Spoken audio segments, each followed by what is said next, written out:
नमस्कार दोस्तों, आप सभी का स्वागत है हमारे YouTube चैनल VCS अकेडमी पर। और आज की इस वीडियो में हम नीट और IIT मेंस से रिलेटेड टॉपिक लेकर आए हैं। आज का जो हमारा टॉपिक है वो है वर्ती गति, सर्कुलर मोशन। देखिए, वर्ती गति होती क्या है। यदि कोई पिंड या पार्टिकल किसी वृत्ताकार पथ पर गति कर रहा है तो उस गति को हम वर्तीय गति कहते हैं। देखिए, कोई पिंड होगा या कोई कण होगा और यदि वो सर्कुलर पाथ पर गति कर रहा है तो उस गति को हम वर्ती गति कहते हैं। और ये एक समतल में होती है। तो ये समतल में गति का एक उदाहरण है।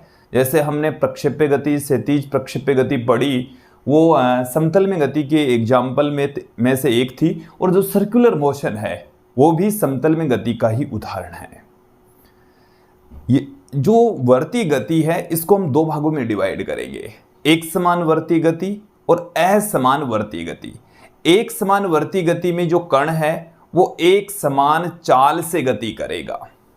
सर्कुलर पाथ पर ही गति कर रहा है लेकिन उसकी चाल समय के साथ में क्या रहेगी, नियत रहेगी। यदि कोई कण या पिंड वृत्ताकार पथ पर एक समान चाल से गति कर रहा है तो उस गति को हम एक समान वर्ती गति कहेंगे। और आज के इस वीडियो में हम एक समान वर्ती गति के बारे में संपूर्ण अध्ययन करने वाले हैं। हम इस वीडियो में देखेंगे एक समान वर्ती गति कर रहे कण का विस्थापन का फॉर्मूला क्या है, दूरी का फॉर्मूला क्या है, रेखीय विस्थापन और रेखीय दूरी। फिर हम बात करेंगे कोणीय विस्थापन, कोणीय वेग, कोणीय त्वरण। इसके अलावा हम बात करेंगे अभिकेंद्रीय त्वरण और अभिकेंद्रीय बल के बारे में।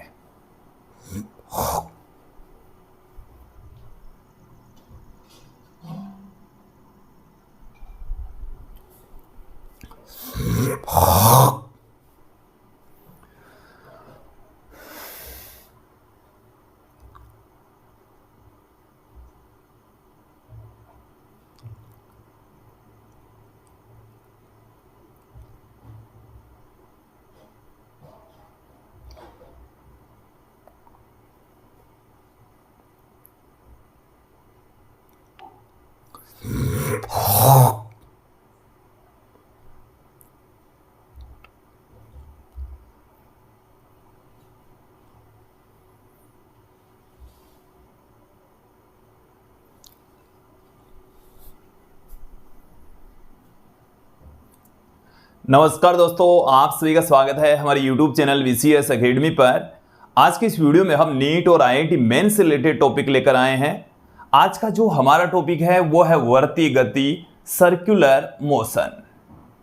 देखिए, नाम से ही स्पष्ट है कि यदि कोई पिंड या कण किसी वर्ताकार पथ पर गति कर रहा है तो उस गति को हम वर्ती गति कहते हैं, सर्कुलर मोशन कहा जाता है।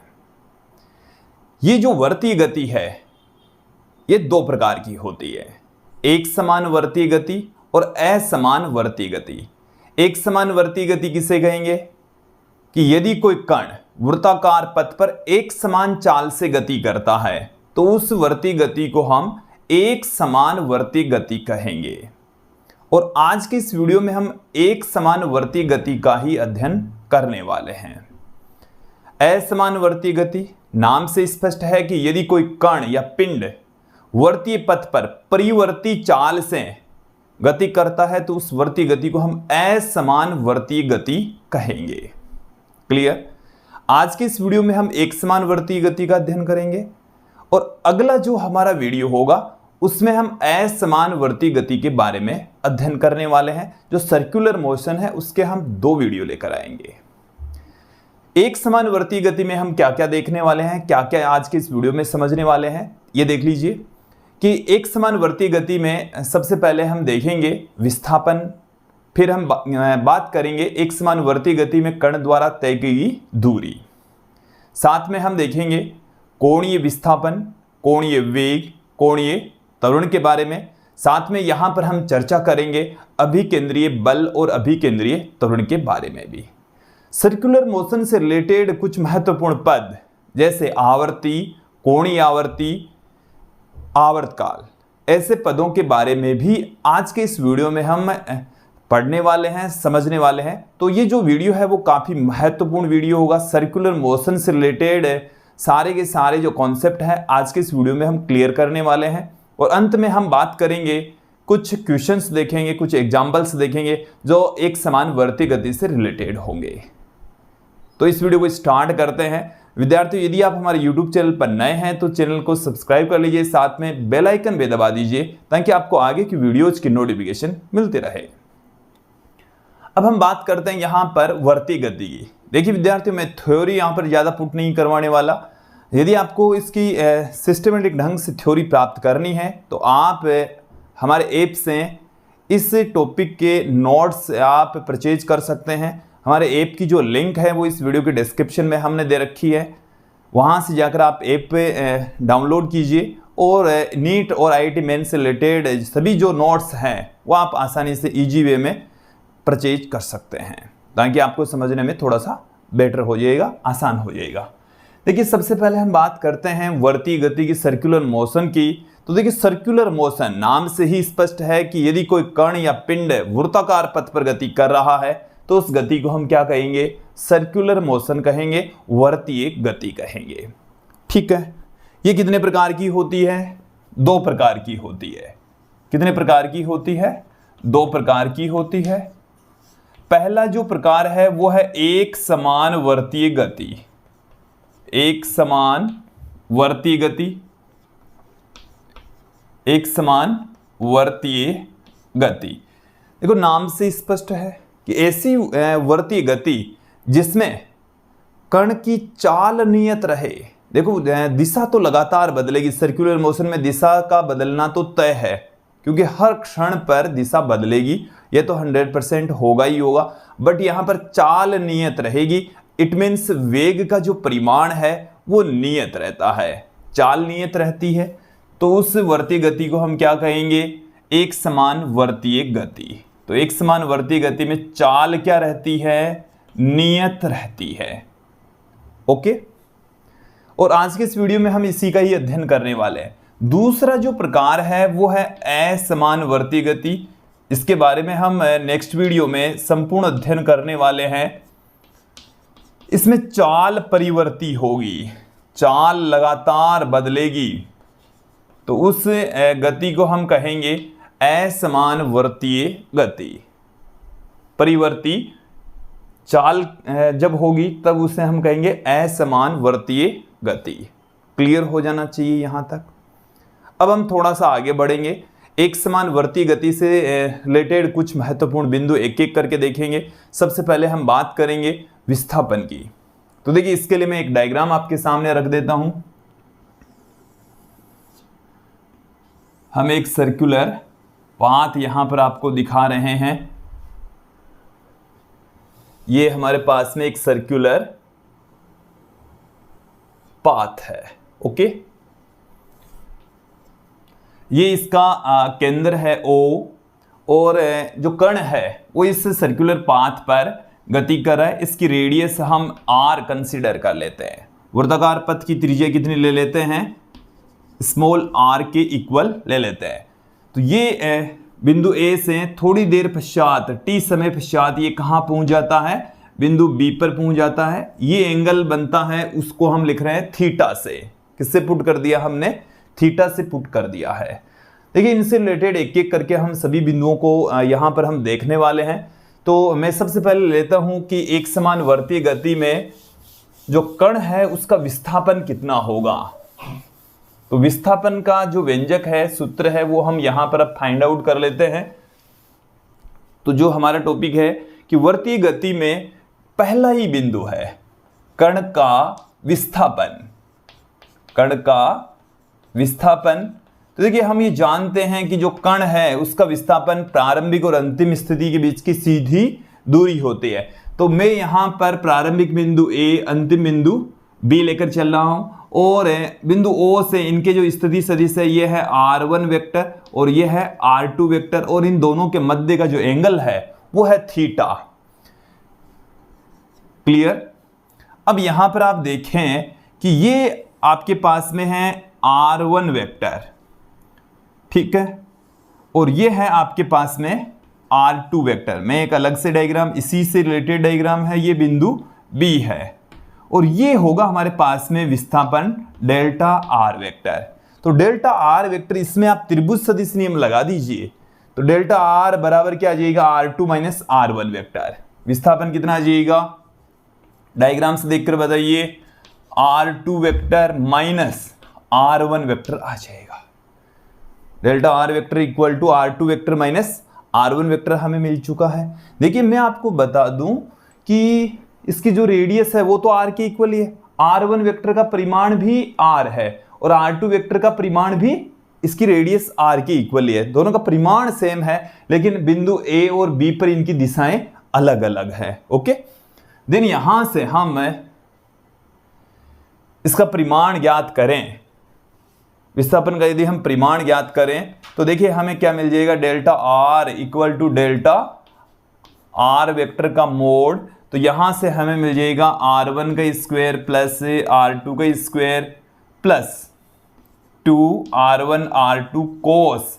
अब देखो R1 तथा R2 के बीच का जो एंगल है वो थीटा है, हमें R2 तथा R1 के बीच का एंगल चाहिए, R2 तथा R1 के बीच का माइनस R1 के बीच का। तो यहां से इसको हम पीछे बढ़ाएंगे तो ये एंगल ये हो गया माइनस में R1 वेक्टर और ये एंगल हो गया 180 माइनस थीटा हो गया, 180 माइनस थीटा। और कोस 180 माइनस थीटा यहां से क्या निकल कर आएगा, तो देखिए इसका जो मान है वो है R, इसका जो मान है वो है R, यहां से ये है 2 R स्क्वायर, कोस 180 माइनस थीटा क्या होता है, माइनस कोस थीटा होता है। तो मैं यहां पर लगा दूं माइनस का साइन, ये आ गया हमारे पास में R square plus R square 2R square minus 2R square cos theta का रूट। देन यहां से 2R स्क्वायर हम कॉमन ले लेंगे तो 1 माइनस कोस थीटा का रूट। यहां से ये हमें क्या मिल जाएगा, 1 माइनस कोस थीटा। देखिए इसका एक फॉर्मूला होता है त्रिकोणमितीय फॉर्मूला कोस 2 थीटा का, कोस 2 थीटा, कोस 2 थीटा बराबर होता है 1 माइनस 2 साइन स्क्वायर थीटा। और देखिए इसे मैं क्या लिख दूं, 2 साइन स्क्वायर थीटा बराबर 1 माइनस कोस 2 थीटा। और यहां से 2 sine square theta by 2, theta की जगह थीटा बाई 2 पुट कर दें। देन यहां से 1 माइनस कोस थीटा, तो 1 माइनस कोस थीटा की जगह हम 2 sine square theta by 2 put कर सकते हैं। देन यहां से क्या मिल जाएगा, 2 साइन स्क्वायर थीटा बाई 2, ये मिल चुका। अब इनका अंडररूट करेंगे तो 2R साइन थीटा बाई 2 मिल जाएगा। ये हमें मिल चुका है विस्थापन। तो ये आ चुका है विस्थापन का व्यंजक, समझ में आ जाना चाहिए, कोई दिक्कत नहीं है। वर्ती गति में जब कर्ण थीटा कोण घूम जाता है तब उसका विस्थापन क्या होगा, 2R साइन थीटा बाई 2, जहां R उसकी रेडियस है, थीटा उसके प्रारंभिक और अंतिम स्थिति के बीच का कोणीय विस्थापन कह सकते हैं, या जो परिधि से केंद्र की ओर जो निर्देश रेखा होती है उसके द्वारा बनाया गया कोण हो सकता है। क्लियर हो जाना चाहिए। अब मैं यहां पर बात करता हूं कि सर्कुलर मोशन में कण द्वारा तय की गई दूरी, सर्कुलर मोशन में ये क्लियर हो गया है। तो कण द्वारा तय की गई दूरी देखिए, सब कुछ हम सर्कुलर मोशन में ही देख रहे हैं, इस टॉपिक को स्पष्ट कर लिए। दूसरा बिंदु हमारे पास में है कण द्वारा तय दूरी, कण द्वारा तय दूरी। देखो दूरी क्या होगी, दूरी और विस्थापन में अंतर है। विस्थापन तो यहां से यहां तक की सीधी दूरी थी और ये है दूरी, ऐसे कण गति कर रहा है ना, तो ऐसे लेकर बी तक का जो वक्राकार पाथ है, जो चाप है, वही क्या है, दूरी। तो दूरी कितनी होगी, यहां पर एक के ए बी के बराबर है, ए बी यहां पर चाप है। तो कोण बराबर क्या होता है, कोण बराबर होता है चाप बट्टे में त्रिज्या, चाप बट्टे में त्रिज्या। हमें क्या चाहिए, चाप ही तो चाहिए, दूरी क्या है, ए बी है, और ए बी बराबर हम क्या रख सकते हैं, R इंटू थीटा रख सकते हैं। तो दूरी क्या हो जाएगी, R थीटा हो जाएगी। बहुत आसान सा है। सीधा सीधा निकल गया है। आर थीटा जो चाप की लंबाई है वही क्या है, दूरी है। क्लियर। अब हम थोड़ा सा और आगे बढ़ते हैं, बात करेंगे यहां पर कोणीय विस्थापन की। तो कोणीय विस्थापन है कि जो कण चल रहा है इस वृत्ताकार पथ की परिधि पर, तो उस परिधि की जो निर्देश रेखा है, इसके केंद्र से परिधि को मिलाने वाली जो निर्देश रेखा है उसके द्वारा केंद्र पर बनाया गया कोण, तो ये निर्देश रेखा है और इस निर्देश रेखा के द्वारा केंद्र पर बनाया गया जो कोण है, और यही कोण क्या कहलाता है, कोणीय विस्थापन कहलाता है। थीटा से पुट करते हैं, मात्रक रेडियन होता है, अक्षीय सदिश राशि होती है जो कि इसकी घूर्णन अक्ष के अनुदिश होती है। कण ऐसे घूम रहा है, ऐसे घूम रहा है, ऐसे पथ पर चक्कर लगा रहा है, मेरी अंगुलियों की दिशा में चक्कर लगा रहा है, तो अंगूठे की दिशा में इस कोणीय विस्थापन की डायरेक्शन होगी, मेरे अंगूठे की दिशा में इसकी घूर्णन अक्ष होगी, तो घूर्णन अक्ष की दिशा में इस कोणीय विस्थापन की डायरेक्शन होती है, दिशा होती है। इट मीन्स घूर्णन अक्ष के अनुदिश यदि कोई सदिश राशि की दिशा होती है तो उनको हम अक्षीय सदिश कहते हैं। तो कोणीय विस्थापन कैसा सदिश है, अक्षीय सदिश है। मात्रक रेडियन या डिग्री होता है, स्टैंडर्ड मात्रक तो क्या है, रेडियन। हम उसको डिग्री में भी कई बार यूज में लेते हैं, दोनों में आपस में रिलेशन भी मैं आपको बता दूंगा यहाँ पर। तो अब मैं एक बार फिर से इनको यहाँ से हटा देता हूँ, फिर हम यहाँ पर हटाने की पश्चात हम यहाँ पर देखेंगे कोणीय विस्थापन। कोणीय विस्थापन, तो देखिए कोणीय विस्थापन क्या है।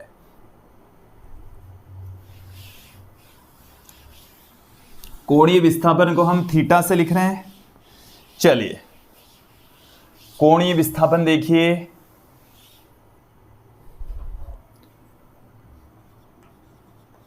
कोणीय विस्थापन ये तीसरा बिंदु है, कोणीय विस्थापन। तो देखिए डेफिनेशन मैंने आपको बता दी है कि केंद्र से परिधि को मिलाने वाली जो बिंदु की स्थिति को बताने वाली रेखा होती है जिसको हम निर्देश रेखा कहते हैं, तो निर्देश रेखा के द्वारा वृत्ताकार पथ के केंद्र पर बनाया गया कोण कोणीय विस्थापन कहलाता है। या प्रारंभिक और अंतिम स्थिति के द्वारा वर्ती पाथ के केंद्र पर बनाया गया जो कोण है उसको हम कोणीय विस्थापन कहते हैं। क्या कहा जाएगा, कोणीय विस्थापन कहा जाएगा। ओके, तो ये जो कोणीय विस्थापन होता है थीटा से लिखते हैं, किससे पुट करते हैं, थीटा, और ये होता है चाप बट्टे में त्रिज्या के इक्वल, चाप बट्टे में त्रिज्या। तो चाप यहां पर ए बी है जिसको एस के इक्वल हम पुट कर देंगे, त्रिज्या आर है, त्रिज्या क्या है, आर है। इसके बारे में एक एक जानकारी ले लीजिए।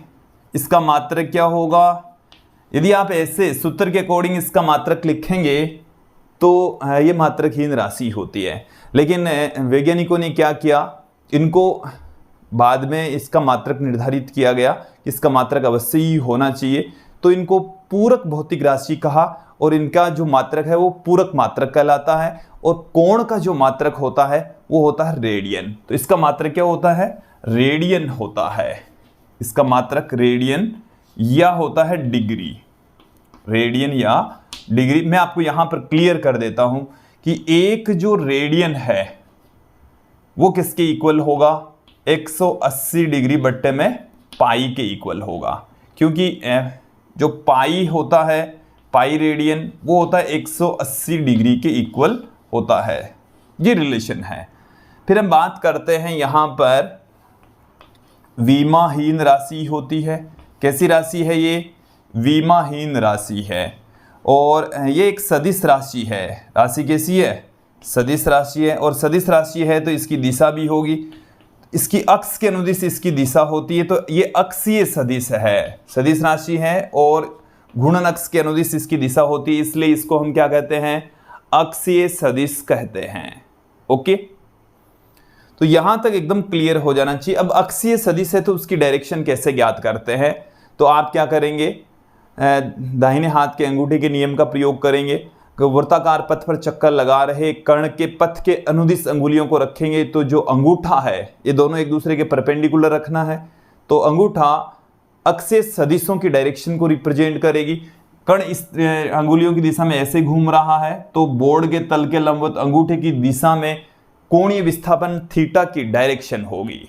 क्लियर हो जाना चाहिए, एकदम सुस्पष्ट हो जाना चाहिए। हो गया। आगे बढ़ते हैं। कोणीय वेग। कोणीय वेग, कोणीय वेग को हम ओमेगा से प्रदर्शित करते हैं। चौथा बिंदु हमारे पास में आ चुका है। कोणीय वेग, कोणीय वेग इसको हम ओमेगा से लिखते हैं। डेफिनेशन क्या है? कोणीय विस्थापन में परिवर्तन की दर। कोणीय विस्थापन में परिवर्तन की दर क्या कहलाती है? कोणीय वेग कहलाती है। इसको हम ओमेगा से प्रदर्शित करते हैं। क्या लिख सकते हैं? देखिए डेफिनेशन मैंने बता दी है। मैं यहाँ पर थ्योरी पुट नहीं कर रहा, मैं सीधा सीधा आपके सामने रख रहा हूं। कोणीय वेग ओमेगा बराबर होता है कोणीय विस्थापन, कोणीय विस्थापन बट्टे में उसमें उस कोणीय विस्थापन में लगा समय। तो समय यदि t लगता है तो थीटा कोण बन जाता है। कितना कोण बन जाता है? थीटा कोण बन जाता है। कई जगह पर हम इस ऐसे भी पुट कर देंगे कि जैसे मान लीजिए कि समय है वो t1 से स्टार्ट होता है और t2 पर खत्म होता है, तो जो समय लगा है वो है t2 माइनस t1, कि यहाँ पर जो समय है वो है t1 और यहाँ पर पहुँचते ही समय कितना हो गया? t2। और जो कोण है वो पहले था θ1 और अंतिम जो कोण है वो कितना हो गया? θ2। तो उस कंडीशन में ऐसे लिखेंगे। और जब डिफरेंस के रूप में हम थीटा को लिखेंगे तो डेल्टा थीटा इसको पुट कर सकते हैं, इसे हम डेल्टा टी पुट कर सकते हैं। तो ये हमें मिल चुका है एक अन्य फॉर्मूला कोणीय वेग का। और यदि समय अति अल्प है, समय बहुत छोटा है, तो इसे हम क्या पुट कर सकते हैं? देखिए क्या लिखा जा सकता है? डेल्टा टी है वो बहुत छोटा है, जीरो की ओर अग्रसर है, तो उस कंडीशन में हम एक लिमिट लगाकर इसे क्या पुट कर देंगे? Delta theta upon delta t, और इसे हम ओमेगा बराबर D theta upon D T put कर देंगे। ओमेगा बराबर D theta upon D T इसको लिखा जा सकता है विद्यार्थियों। अब देखिए ऐसा हम लिख सकते हैं, पुट कर सकते हैं। इससे रिलेटेड कुछ महत्वपूर्ण तथ्य देख लीजिए कि ये जो कोणीय वेग है इसका मात्रक क्या होगा? कोणीय वेग का मात्रक क्या होगा? ओमेगा का मात्रक फॉर्मूले से ही देख लीजिए, क्योंकि जो थीटा है इसका मात्रक होता है रेडियन, डेल्टा टी का मात्रक होता है सेकंड, तो रेडियन प्रति सेकंड इसका मात्रक होता है, रेडियन पर सेकंड। फिर हम बात करते हैं ओमेगा की वीमा। तो ओमेगा की वीमा यहां से देखो m की घात 0, l की घात 0, t की घात -1। रेडियन थीटा की तो कोई वीमा नहीं होती, देन यहां से इसकी वीमा ये प्राप्त हो जाएगी। अब यहां पर एक देखें कि ओमेगा एक अक्षीय सदिश राशि है। कैसी राशि है? अक्षीय सदिश राशि है, अक्षीय सदिश राशि। ये क्लियर हो जाना चाहिए। अक्षीय सदिश राशि की डायरेक्शन याद करने के लिए दाहिने हाथ के अंगूठे का नियम का प्रयोग करेंगे। इजी तरीका है, आराम से आप समझ सकते हैं। जैसे कोणीय विस्थापन की डायरेक्शन याद करते हैं उसी दिशा में ही क्या होता है? कोणीय वेग। एक महत्वपूर्ण रिलेशन v बराबर जो रेखीय वेग होता है वो होता है ओमेगा आर के इक्वल। इसको सदिश के रूप में ऐसे पुट कर देंगे, ऐसे लिखा जा सकता है। ओके, ऐसे हम लिख देंगे क्योंकि ओमेगा क्रॉस आर, ओमेगा और आर दोनों एक दूसरे के परपेंडिकुलर ही होंगे। देन यहां से ये पुट कर देंगे क्योंकि यहां पर ओमेगा आर साइन 90, साइन 90 का मान कितना होता है? 1 हो जाता है, तो ये हम पुट कर देंगे। ये फॉर्मूला तो तब काम में आता है जब ओमेगा और आर आपको एकांक सदिशों के रूप में दिया हुआ हो और रेखीय वेग ज्ञात करना हो, अन्यथा परिमाण के रूप में हम v बराबर ओमेगा आर पुट कर सकते हैं, लिख सकते हैं। तो ये मैंने आपको क्लियर कर दिया है। क्या है? कोणीय वेग। कोणीय वेग एकदम क्लियर हो जाना चाहिए। जो कोणीय वेग होता है उसे हम कोणीय आवर्ती भी कह सकते हैं।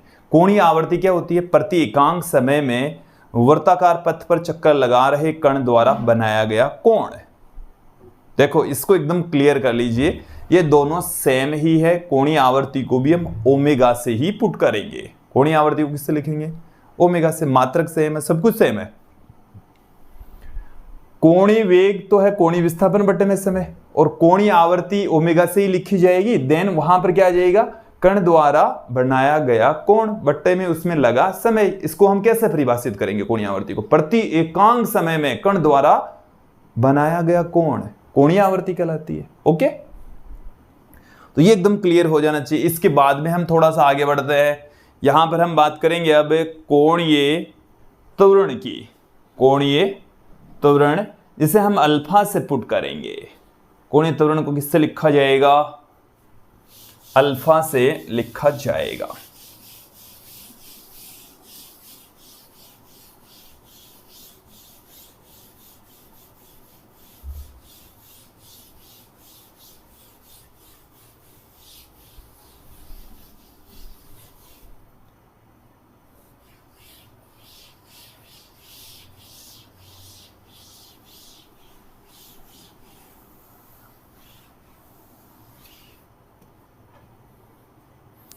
देखिए अब यहां पर हम चर्चा करेंगे कोणीय त्वरण की, और ये हमारे पास में आ गया है पांचवा बिंदु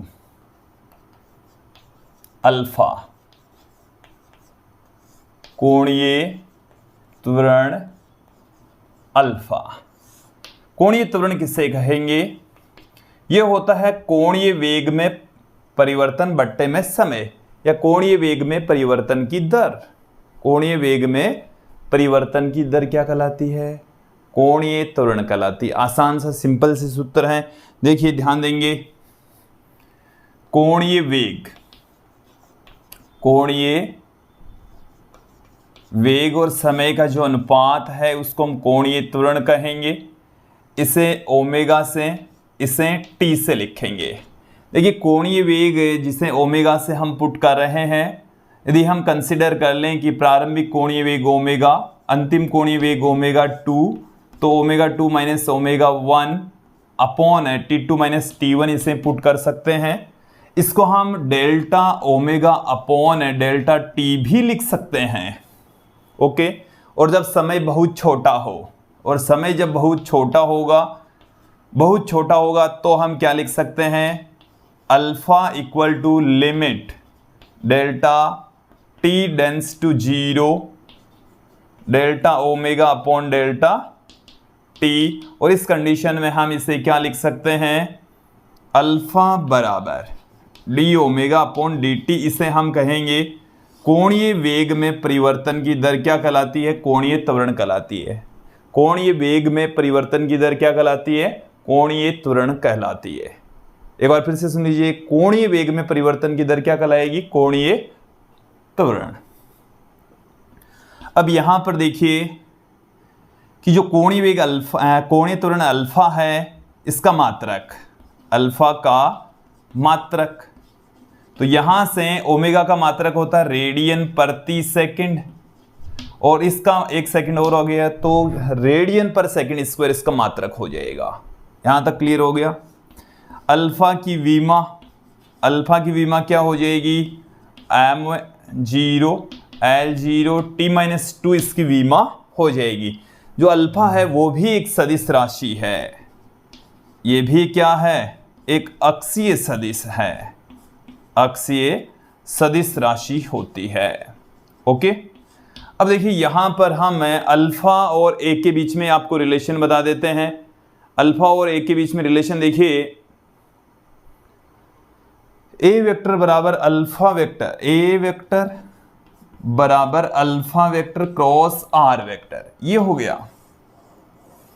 और ये जो ए होता है ये इसके तल में रहेगा, अल्फा इसके परपेंडिकुलर रहेगा। देन यहां से दोनों एक दूसरे के परपेंडिकुलर होते, ए बराबर अल्फा आर ये लिखा जाता है, ए बराबर अल्फा आर। ओके, देखिए यहां से हम क्योंकि जो ओमेगा है वो क्या होता है D theta upon D T के इक्वल होता है, देन यहां से अल्फा बराबर क्या आ जाएगा d two theta by d t square, थीटा का 2 बार डिफ्रेंशिएशन करेंगे तो हमें अल्फा प्राप्त हो जाएगा, कोणीय त्वरण प्राप्त हो जाएगा। देखिए इन फॉर्म में हम इसको कैसे लिख सकते हैं, हमने आपको जब डिफ्रेंशिएशन पढ़ाया तो उसमें आपको ये चीजें क्लियर की थी। इसका मतलब है कि थीटा का 2 बार टी के रेस्पेक्ट डिफ्रेंशिएशन, क्योंकि ओमेगा का मतलब है 1 बार, फिर ओमेगा का तो दोबारा हो रहा है, इसका मतलब थीटा का कितनी बार हो रहा है 2 बार हो रहा है।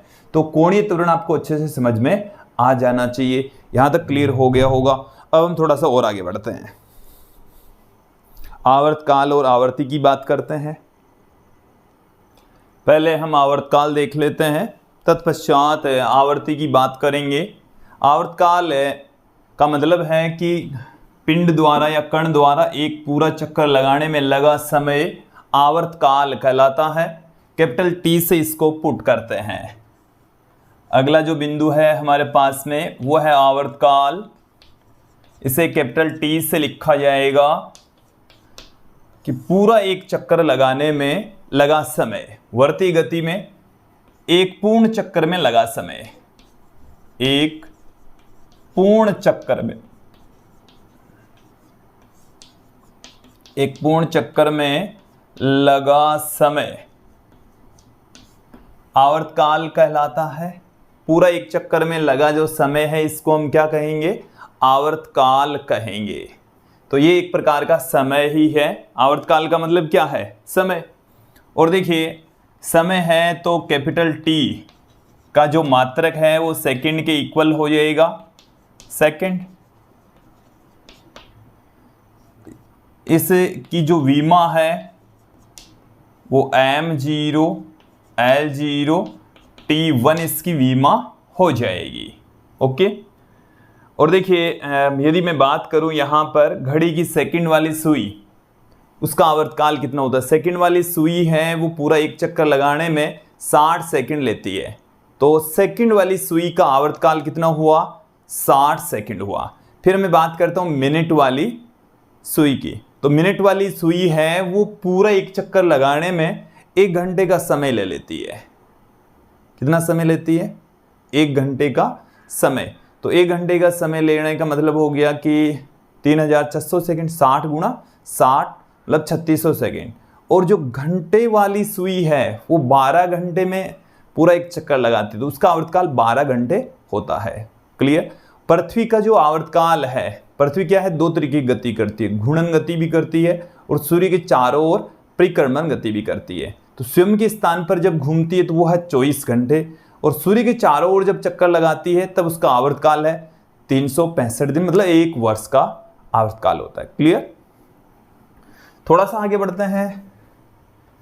आवर्ती, आवर्ती को देखिए कई जगह पर स्मॉल एन से पुट किया जाएगा, इसको फ्रीक्वेंसी कहते हैं, तो कई जगह पर ऐप से भी पुट कर देते हैं, कई जगह पर इसको न्यू से भी पुट करते हैं। ऐसे यह है न्यू से भी पुट करेंगे, कई जगह पर इसको करते हैं। हम यहां पर एन से पुट करेंगे, स्मॉल एन से लिखा जाएगा आवर्ती को। तो देखिए क्या है प्रति सेकंड चक्रों की संख्या, आवर्ती जिसे हम स्मॉल एन से पुट करते हैं, और ये होती है प्रति सेकंड चक्रों की संख्या। हम इसको ऐसे भी पुट कर देंगे चक्रों की संख्या, चक्रों की संख्या बट्टा उसमें लगा समय, चक्रों की संख्या बट्टा उसमें लगा जो समय है उसको हम क्या कहते हैं आवर्ती कहते हैं। ओके। तो ये इसका फॉर्मूला है। अब देखिए हम इसके अन्य फॉर्मूले देख लेते हैं। यहीं से देखिए आवर्ती एन से यदि चक्रों की संख्या हम 1 पुट कर दें तो उसमें लगा समय कितना हो जाएगा कैपिटल टी, आवर्तकाल के बराबर। तो स्मॉल एन है वो 1/t के इक्वल होता है। ओके। मैं बात करूं यहां पर n का मात्रक, तो n का मात्रक क्या हो जाएगा, क्योंकि चक्रों की संख्या का कोई मात्रक नहीं होता, चक्रों की संख्या कोई मात्रक नहीं होता, तो इसका मात्रक होता है चक्कर प्रति सेकंड।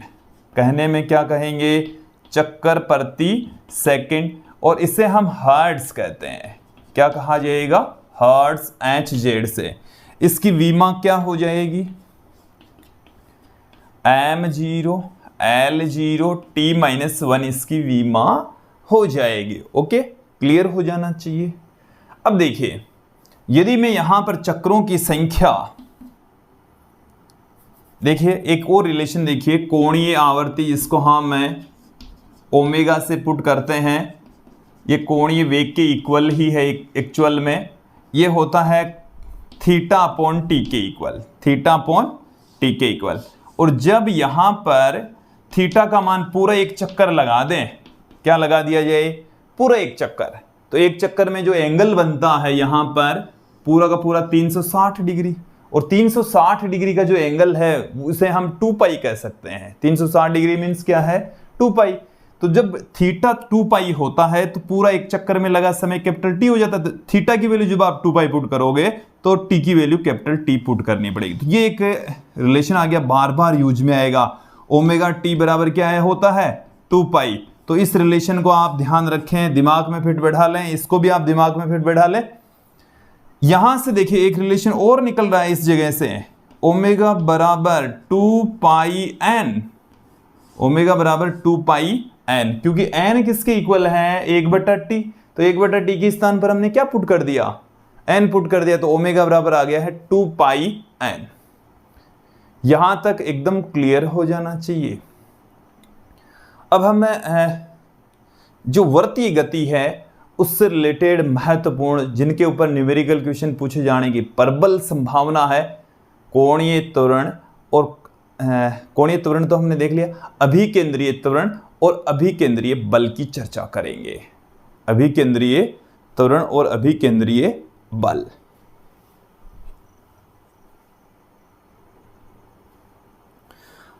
अब हम यहां पर चर्चा करेंगे अभिकेंद्रीय त्वरण और अभिकेंद्रीय बल की। देखिए समझें आप कि हमने कोणीय त्वरण पढ़ लिया है। कोणीय त्वरण तो क्रिएट होता है कोणीय विस्थापन में परिवर्तन के कारण। इट मीन्स थीटा में जब बदलाव होता है तो क्या क्रिएट होता है, कोणीय त्वरण क्रिएट होता है। और यदि कोई कण है वो एक समान गति से चल रहा है, एक समान वर्तीय गति कर रहा है, तो उसका ओमेगा नियत रहेगा। और जब ओमेगा नियत रहता है तो कोणीय त्वरण 0 हो जाता है। कोणीय त्वरण कितना हो जाता है, कोणीय त्वरण तो होता ही है कोणीय वेग में परिवर्तन की दर, तो कोणीय वेग में ही परिवर्तन नहीं हो रहा तो कोणीय त्वरण 0 हो जाएगा। मेरी बात को ध्यानपूर्वक सुन लीजिए, एक समान वर्तीय गति में कोणीय त्वरण 0 हो जाएगा। ठीक है, अब यहां पर हम बात करते हैं कि जो कण है उसकी चाल नियत रहती है, लेकिन वेग अभी भी नियत नहीं है। वेग का परिमाण नियत है, वेग की दिशा हर क्षण बदल रही है, और दिशा बदलने के कारण से इट मीन्स वेग में परिवर्तन हो रहा है। देखो एक बार मेरी बात को फिर से सुने कि एक समान वर्तीय गति, इट मीन्स जो वेग का परिमाण है वो नियत है, चाल नियत है, लेकिन दिशा लगातार बदल रही है। दिशा बदलने का मतलब हो गया कि वेग बदल रहा है, और जब वेग बदलता है, वेग में परिवर्तन होता है, तो वहां पर एक्सेलरेशन क्रिएट होता है। तो इस एक्सेलरेशन को हम कहते हैं अभिकेंद्रीय त्वरण। वेग की दिशा में परिवर्तन के कारण, किसमें परिवर्तन की वजह से, वेग की दिशा में परिवर्तन के कारण से उत्पन्न जो त्वरण है उसको हम अभिकेंद्रीय त्वरण कहेंगे, और ये वृत्ताकार पथ से उसके केंद्र की ओर होता है। एक बार मेरी बात को फिर से सुन लीजिए कि वेग की दिशा में परिवर्तन के कारण से वृत्ताकार पथ के परिधि से केंद्र की ओर उत्पन्न जो त्वरण है वो क्या कहलाता है, अभिकेंद्रीय त्वरण। परिधि से किधर लगेगा, केंद्र की ओर। देखो मैं यहां से मेन जो बातें हैं वो मैं आपके सामने पुट कर देता हूं। इसकी जो डायरेक्शन होती है वो क्या होती है, परिधि से ये केंद्र की ओर होता है, परिधि से केंद्र की ओर ये कार्य करता है। फिर ये क्रिएट क्यों हो रहा है, वेग की दिशा में परिवर्तन के कारण, वेग की दिशा में परिवर्तन के कारण, दिशा में परिवर्तन की वजह से ये क्रिएट होता है। क्लियर। अब देखिए इनसे रिलेटेड जो एक्सेलरेशन है सेंट्रीपिटल एक्सेलरेशन कहते हैं, AC से पुट किया जाता है और AC बराबर होता है v²/r। r तो वृत्ताकार पथ की त्रिज्या, v है वृत्ताकार पथ में चक्कर लगा रहे कण का वेग। देखो मेरी बात को ध्यानपूर्वक सुनो, यहां पर हम जैसे वेग है इसकी डायरेक्शन इस क्षण पर है इधर, और इस क्षण पर वेग की डायरेक्शन हो जाएगी इधर। ओके, मैं यहां पर ये जो फॉर्मूला वो आया कहां से, एकदम छोटे से तरीके से मैं बता देता हूं। ये हमारे पास में दो ट्राइंगल है, ये मूल बिंदु O, ये बिंदु A, ये बिंदु B, ये एंगल थीटा, ये भुजा R, ये भुजा R, ये डेल्टा R। ठीक है, ये R1 और R2 दोनों का परिमाण कितना है, R की इक्वल ही है। फिर यहां से देखें, ये वाली भुजा V, और इस बिंदु को मैं यहां पर ले आऊं तो ये वाली भुजा भी कितनी है, V, और वेग में जो परिवर्तन है वह है डेल्टा V। ये सिर्फ और सिर्फ दिशा की वजह से है। किसके कारण से है, दिशा के कारण से। वेग का परिमाण तो सेम है। यहां से इन दोनों त्रिभुजों में ये एंगल है वो थीटा है, क्योंकि ये जब इधर थीटा कोण घूमता है तो ये इधर थीटा कोण झुक जाता है। वेग की डायरेक्शन भी कितनी हो जाएगी, थीटा कोण घूम जाएगी, मुड़ जाएगी। तो डेल्टा R/r बराबर हो जाएगा डेल्टा V/v, और दोनों को ही हम किससे डिवाइड कर दें, डेल्टा t से डिवाइड कर दें। 1/r बराबर डेल्टा R/डेल्टा t, इधर आ जाएगा 1/v बराबर डेल्टा V/डेल्टा t। और ये जो वेग में परिवर्तन हो रहा है ये दिशा में परिवर्तन के कारण से हो रहा है। तो ये तो हो गया। चलिए यहां से देखें, ये तो 1/r, मैं एक एक करके पुट कर रहा हूं, डेल्टा R/डेल्टा t। तो ये डेल्टा R/डेल्टा t ये विस्थापन में परिवर्तन है, विस्थापन में परिवर्तन। तो विस्थापन में परिवर्तन के कारण से v क्रिएट होता है, और ये 1/v पढ़ाई है, और ये वेग में परिवर्तन है, और दिशा वाला वेग में परिवर्तन के कारण से AC अभिकेंद्रीय त्वरण क्रिएट होता। तो AC बराबर क्या आ गया, v²/r हो गया। क्लियर। तो ये जो फॉर्मूला मैंने लिखा है वो कहाँ से आया, आप इसको समझ सकते हैं। इसके अलावा हमने हमारे YouTube चैनल के ऊपर अभिकेंद्रीय त्वरण से रिलेटेड एक अच्छा वीडियो बना रखा है, उसमें हमने संपूर्ण जानकारी अभिकेंद्रीय त्वरण पर आधारित दे रखी है। तो वहाँ पर इस वीडियो की, इस फॉर्मूले की संपूर्ण जानकारी ले सकते हैं। ओके, मैंने यहाँ पर सीधा लिखा है। चलिए, और इसको कौन सी फॉर्म में पुट कर सकते हैं, क्योंकि V बराबर हम जानते हैं ओमेगा r। V बराबर हमने अभी क्या पढ़ा है, ओमेगा r पढ़ा है। V बराबर ओमेगा r पुट करेंगे, V बराबर ओमेगा r, देन यहां से क्या आ जाएगा, AC बराबर ओमेगा r का स्क्वायर अपॉन में r। तो ओमेगा स्क्वायर r, एक फॉर्मूला ये आ गया। ओमेगा बराबर हम क्या जानते हैं, 2πn, देन यहां से क्या आ जाएगा, AC बराबर 2πn का स्क्वायर इंटू r, तो 4π²n²r। ये हमारे पास में एक AC का फॉर्मूला और आ गया। ओमेगा बराबर हम 2π अपॉन में कैपिटल TB तो जानते हैं, देन यहां से क्या निकल कर आ जाएगा, AC बराबर 2π अपॉन में t का स्क्वायर इंटू r, तो 4π² अपॉन t² इंटू r। ये भी हमारे पास में AC अभिकेंद्रीय त्वरण का फॉर्मूला आ चुका है। इन्हीं फॉर्मूलों पर आधारित न्यूमेरिकल क्वेश्चन हम देखने वाले हैं। इसकी जो डायरेक्शन है वो आप देख लें कि परिधि से केंद्र की ओर होती है, परिधि से केंद्र की ओर अभिकेंद्रीय त्वरण की दिशा होती है। क्लियर। मैं अब यहां पर चर्चा करता हूं अभिकेंद्रीय बल की। यदि अभिकेंद्रीय त्वरण आपको समझ में आ जाता है तो अभिकेंद्रीय बल इजी वे में समझ में आ जाएगा। अभिकेंद्रीय बल को हम सेंट्रीपिटल फोर्स कहते हैं, Fc से पुट किया जाता है, और Fc बराबर होता है m इंटू AC, कि वृत्ताकार पथ पर चक्कर लगा रहे कण पर परिधि से केंद्र की ओर लगने वाला बल अभिकेंद्रीय बल कहलाता है। Fc बराबर m AC के द्वारा पुट किया जाएगा। ये इसका फॉर्मूला हो गया। तो देखिए इसके अन्य फॉर्मूले क्या हो जाएंगे, m v² अपॉन में r। ये मैंने जो यहां पर बताया AC का मान ये है। आप इसको ऐसे भी पुट कर देंगे, Fc equal to m omega r, m omega r, m omega r। इसे आप ऐसे भी लिख सकते हैं F C equal to 4 pi square n square m into r. ये रहा, एम से गुणा कर दीजिए और क्या, तो ये आ गया है एफ सी मतलब अभिकेंद्रीय बल। तो यहां तक तो ये थी एक समान वर्तीय गति से रिलेटेड कुछ सूत्र, फॉर्मूले, कॉन्सेप्ट। अब हम इन पर आधारित कुछ न्यूमेरिकल क्वेश्चंस देख लेते हैं ताकि ये सारा का सारा टॉपिक एकदम क्लियर हो जाए। ओके, चलिए आगे बढ़ते हैं।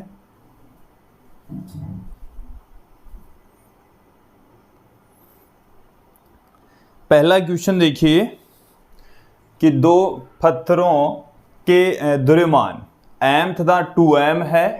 भारी पत्थर को r/2 त्रिज्या तथा हल्के पत्थर को स्मॉल r त्रिज्या के वृत्ताकार पथों में घुमाया जाता है। जब ये पत्थर एक समान अभिकेंद्रीय बल अनुभव करते हैं तब हल्के पत्थर का रेखीय वेग भारी पत्थर के रेखीय वेग का n गुणा है। ठीक है, n का मान ज्ञात करना है। एक बार समझ लीजिए, हमारे पास में दो पत्थर है, एक का द्रव्यमान है स्मॉल m, दूसरे का द्रव्यमान है 2m। भारी पत्थर है, उसकी रेडियस है r/2, वृत्ताकार पथ पर चक्कर लगा रहे हैं दोनों ही, अभिकेंद्रीय बल भी दोनों के समान है। भारी वाले पत्थर की जो वृत्ताकार पथ की त्रिज्या है वो है r/2, हल्के पत्थर की जो रेडियस है वो कितनी है r। हमें उनके वेग में रिलेशन भी दे रखा है कि हल्के पत्थर का वेग है वो भारी पत्थर के वेग का n गुणा है। मतलब हल्के पत्थर का वेग v1 कंसीडर कर लें तो भारी पत्थर का वेग v2 है, वो n गुणा है, n इंटू v2 बराबर v1। चलिए, अभिकेंद्रीय त्वरण क्या है? अभिकेंद्रीय त्वरण का फॉर्मूला क्या होता है? mv² अपॉन में r। और दोनों ही पिंडों के लिए, एक का द्रव्यमान है पहले का, हल्के का m, वेग कंसीडर कर लें v1, तो और हल्के का जो वृत्ताकार पथ की जो रेडियस है वो है r, तो r बराबर भारी वाले का द्रव्यमान कितना है 2m, वेग हम v2 लेकर चल रहे हैं और रेडियस कितनी है r/2। तो देखिए जो कट पिट रहा है उसे काट पीट दीजिए, ये इधर क्या आ जाएगा 2 ऊपर चला गया, तो v1² बराबर 4 v2², v1 बराबर आ गया 2 v2। तो ये हमें क्वेश्चन में ही दे रखा है कि v1 है वो v2 का n गुणा है, तो n यहां पर कितना आ गया 2 आ गया। n ही हमें ज्ञात करना था, क्वेश्चन मार्क लगा हुआ है ना, ये इसका मतलब ज्ञात करना था। अगला जो क्वेश्चन है वो मैंने आपको थ्योरी में भी बताया था। ये जो कॉन्सेप्ट है उसको एकदम क्लियर कर लीजिए कि यदि कोई वृत्ताकार पथ पर कण गति कर रहा है तो उसके अभिकेंद्रीय बल जिसकी डायरेक्शन परिधि से केंद्र की ओर होती है, परिधि से केंद्र की ओर होती है, उसके द्वारा किया गया कार्य शून्य होता है। चाहे कितना ही, पूरे चक्कर में तो कार्य वैसे ही 0 होता है क्योंकि विस्थापन 0 हो जाता है। तो यहां पर जो अभिकेंद्रीय बल है वो हमें दे रखा है Fc = mv² अपॉन r, और आधा चक्कर पूर्ण करने पर इस बल के द्वारा किया गया कार्य। मेरी बात को सुनना आप कि यहां पर अभिकेंद्रीय बल तो इधर Fc तो, और विस्थापन क्रिएट हो रहा है एक दूसरे की विपरीत दिशा में होते हैं। अल्प विस्थापन देंगे तो ये इस दिशा में होगा, तो जो छोटा सा विस्थापन देने में जो किया गया कार्य है, बल और विस्थापन के बीच का जो कोण है वो 90 डिग्री, कार्य 0 हो जाएगा। प्रत्येक स्थिति में कार्य 0 होगा, तत्पश्चात अभिकेंद्रीय बल के द्वारा किया गया कार्य कितना होता है? 0 होता है। दिमाग में फिट बैठा लीजिए, अभिकेंद्रीय बल के द्वारा किया गया कार्य क्या होगा? सदैव 0 होगा, क्योंकि इसमें विस्थापन और अभिकेंद्रीय बल दोनों एक दूसरे के परपेंडिकुलर होते हैं। चलिए, एक साइकिल है वो 15 मील प्रति घंटे की चाल से वृत्तीय मार्ग पर मुड़ती है। यदि वह अपनी चाल दुगुनी कर दे तो उसके फिसलने की संभावना क्या हो जाएगी? देखिए, फिसलने की संभावना है वो अपकेंद्रीय बल, मतलब एक तरीके से अभिकेंद्रीय बल पर ही डिपेंड करती है। अभिकेंद्रीय बल और अपकेंद्रीय बल का परिमाण सेम होता है। Fc = हम ये जानते हैं कि mv² अपॉन में r। अब ये कह रहा है कि अपनी चाल को क्या कर दें? दुगुनी कर दें।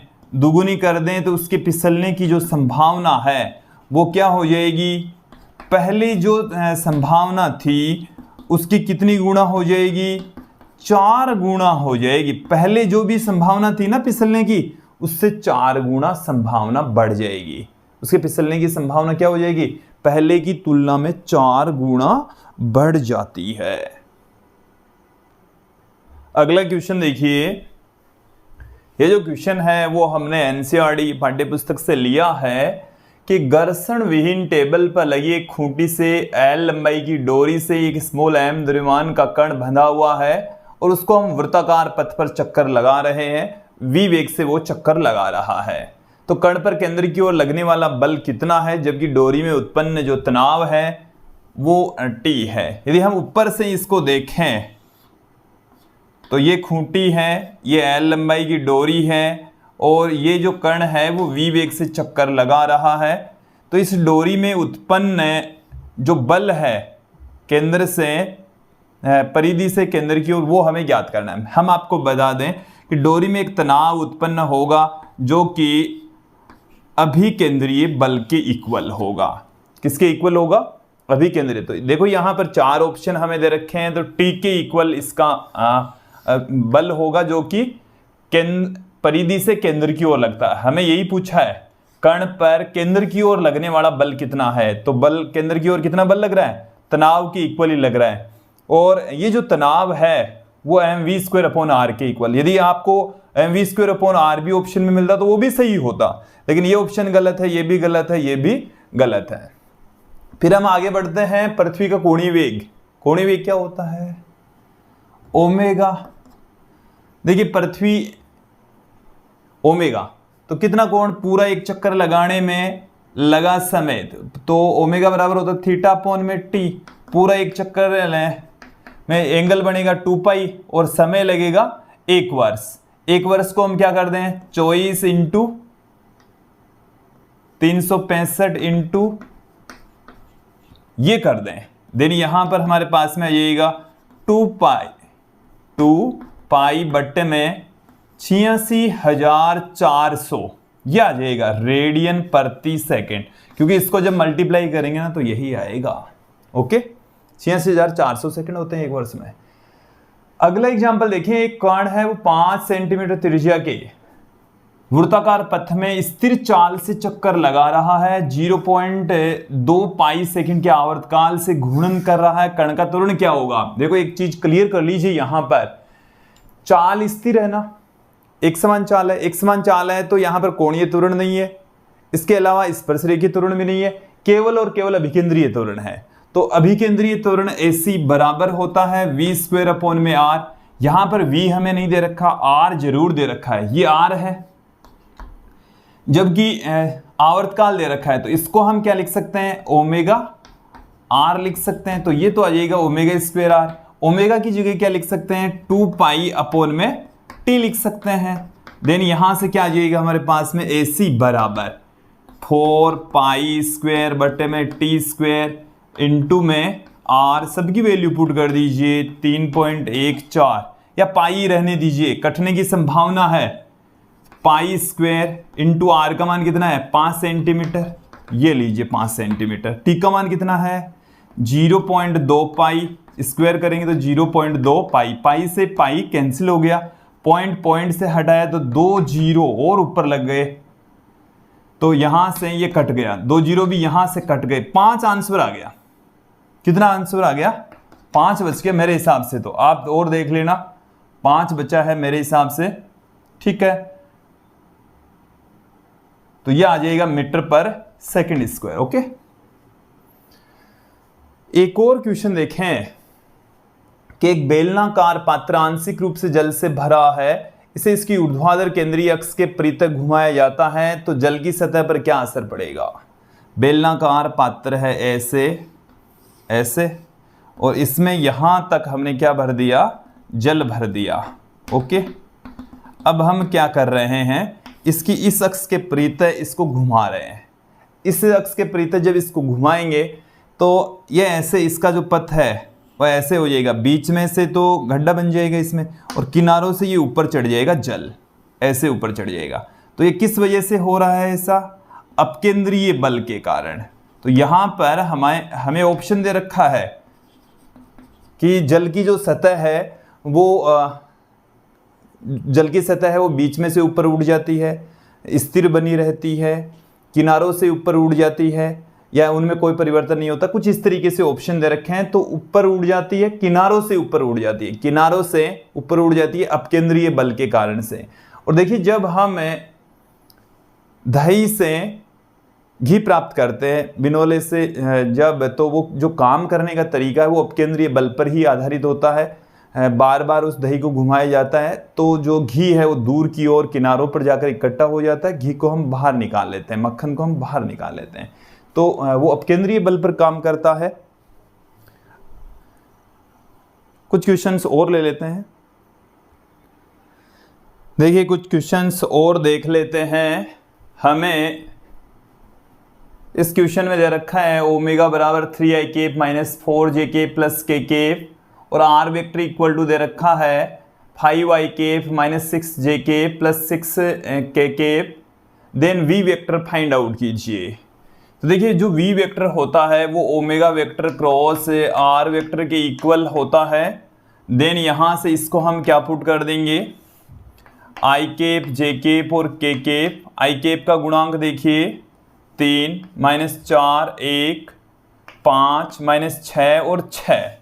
तो यहाँ से v vector equal to i cap, इन दोनों का गुणा हो गया माइनस में 24, इन दोनों का गुणा हो गया माइनस में 6 तो प्लस का 6 हो गया, फिर माइनस का j केप, मैं इधर ही लिख देता हूँ माइनस का j केप।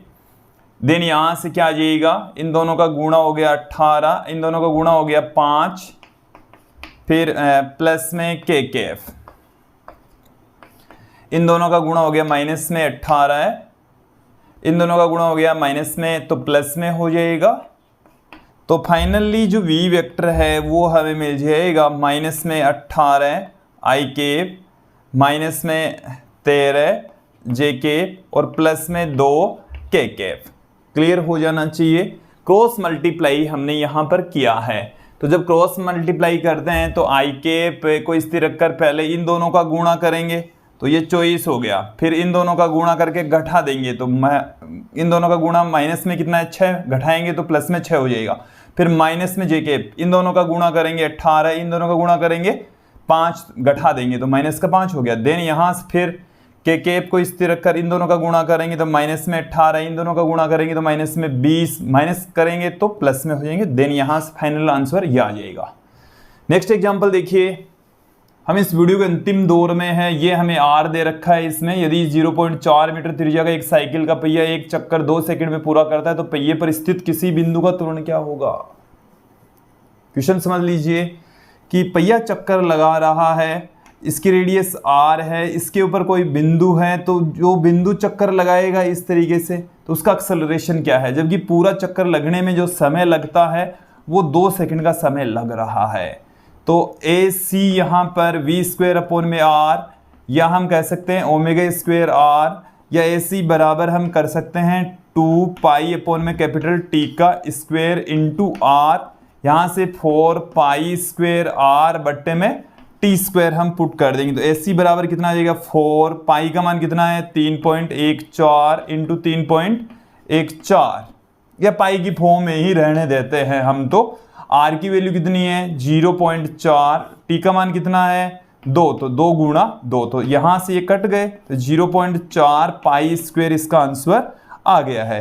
वैसे पाई स्क्वायर 9.46 के समथिंग होता है, 9.4546 के इक्वल। ओके, एक धावक 10 मीटर त्रिज्या के वृत्ताकार मार्ग पर एक पूरा चक्कर 40 सेकंड में करता है। तो r बराबर हमें 10 मीटर दे रखा है, कैपिटल T बराबर 40 सेकंड हमें दे रखा है, उसके द्वारा 2 मिनट 20 सेकंड में तय की गई दूरी। तो पहले तो हम चक्रों की संख्या निकाल लेते हैं, चक्रों की संख्या, तो उसके द्वारा तय की गई दूरी हम ज्ञात कर लेंगे।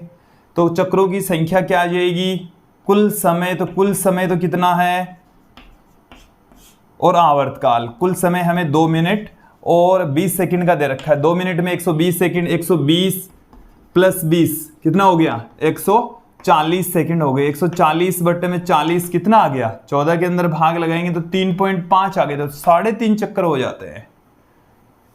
2 मिनट और 20 सेकंड में कितने चक्कर हो जाते हैं 3.5 चक्कर। तो तय की गई दूरी, एक चक्कर में तय की गई दूरी है 2 पाई r, और सारे कितने चक्कर लग रहे हैं 3.5, तो 2 गुणा में 3.14 गुणा में r का मान 10 है, इसका मान 3.5 है।